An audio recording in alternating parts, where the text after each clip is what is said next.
इस कहानी में हम देखेंगे कि कैसे जमीन से निकला भूत और उसने एक लड़की को अपने वश में किया। ये कहानी है रीमा नाम की लड़की की।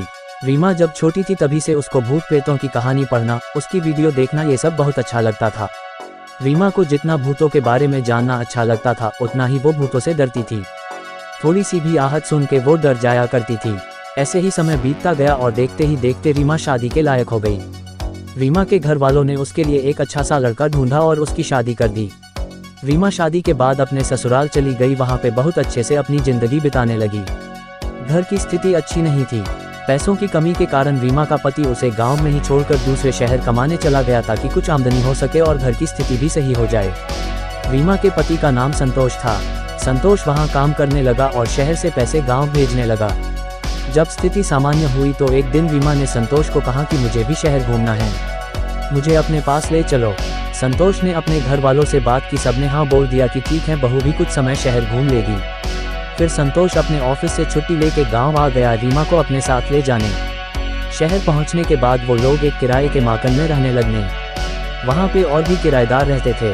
वही रीमा की दोस्ती पड़ोस में रहने वाली सुमन नाम की लड़की से हुई। कुछ दिन अच्छे से बीते के बाद एक रात रीमा को किसी आदमी की दर्द भरी आवाज़ में चिल्लाने की आवाज़ सुनाई दी। ये सुन के रीमा डर के मारे उठ गई और अपना वहम समझ के फिर से सो गई। उसके बाद हर रात ऐसा सिलसिला चलता रहा। फिर एक रात रीमा ने संतोष को ये बात बताई। संतोष ने इसे रीमा का वहम बता के इस बात को टाल दिया। एक रात संतोष काम के सिलसिले से बाहर गया हुआ था और रीमा उस रात अकेले सो रही थी। तभी अचानक उसके पलंग के पास एक परछाई आके खड़ी हो गई और रीमा का नाम पुकारने लगी। रीमा घबराकर जोर से चिल्लाई। रीमा की चीख सुनकर पड़ोस में रहने वाली उसकी सहेली सुमन दौड़कर उसके घर गई, पर तब तक वो परछाई गायब हो चुकी थी। उसके दूसरी रात रीमा को सपने में वही परछाई दिखी। उस परछाई ने सपने में बताया कि उसकी अस्थियां इस कमरे के नीचे दफन है, उनको बाहर निकाल के उसे मुक्त करो।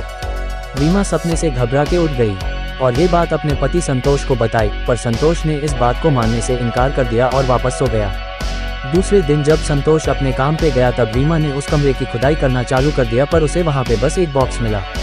रीमा ने जैसे ही उस बॉक्स को खोला उसमें से तेज आवाज़ के साथ एक काला साया निकला और वो रीमा के शरीर में घुस गया। तभी से रीमा की जिंदगी बिल्कुल नर्क बन गई। रीमा ने सबसे बात करना बंद कर दिया। बार बार उसे नशा करने का मन करने लगा। कितना भी खाना खा ले वो उसका पेट नहीं भरता था। ये सब देख के संतोष परेशान होने लगा।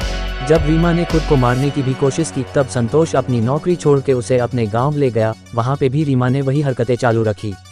रीमा के सास ससुर को इस बात का अंदाजा हो गया था कि वो किसी भूत प्रेत के वश में है, इसलिए उन्होंने रीमा को दरगाह पे ले गए।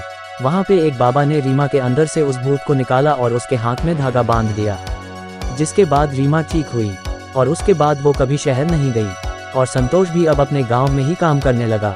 अगर आपको वीडियो अच्छी लगी हो तो प्लीज़ वीडियो को लाइक करें और चैनल को भी सब्सक्राइब करके बेल नोटिफिकेशन को ऑल पर प्रेस कर दें।